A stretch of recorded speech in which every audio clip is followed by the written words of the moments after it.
Baron Geisler plano umanong tanggalin sa senior high ng management ayon sa source ni OG Diaz. Totoo kaya? Plano umanong tanggalin ang aktor na si Baron Geisler sa hit kapamilya series na Senior High ayon sa source ni OG Diaz.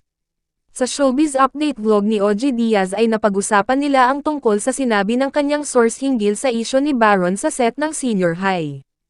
Gaano naman kay Toto ito, na meron isang artista na wala talagang choice kundi tanggalin sa seryeng Senior High, tanong ni OG. Ayon sa source ni OG, plano na umanong tanggalin ang aktor ng management dahil sa umano'y bad behavior nito.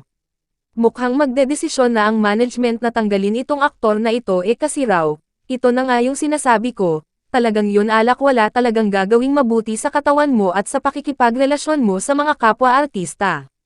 At dito na ay nagbahagi ng kanyang reaksyon si OG at tinanong si Baron kung gaano katotoo ang isyong ito. Ito'y nakarating sa amin, sabi ko, uy, serious. Opo, baka tanggalin na siya kasi natatakot na yung ibang artista, lalo na yun mga bata kapag siya'y nakakainom. Gaano kay Toto, Baron Geisler, na ikaw yun aalisin sa senior high? Napaka-vital ng kanyang role. Baron Geisler ay isang kilalang aktor sa Pilipinas na nagsimula ang kanyang karera noong dekada 2090. Nagmula siya sa showbiz sa pamamagitan ng mga indie films at mga teleserye. Isa siya sa mga original na miyembro ng Ang TV, ang programa kung saan siya unang sumiklab sa entablado. Mabilis siyang naging kilala sa mga kakaibang papel sa mga pelikulang tulad ng Jay at Magnifico.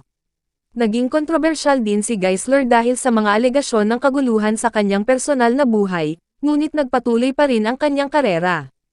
Hanggang sa kasalukuyan, aktibo pa rin siya sa showbiz, kung saan patuloy na nagbibigay ng mga kakaibang at mahusay na pagganap.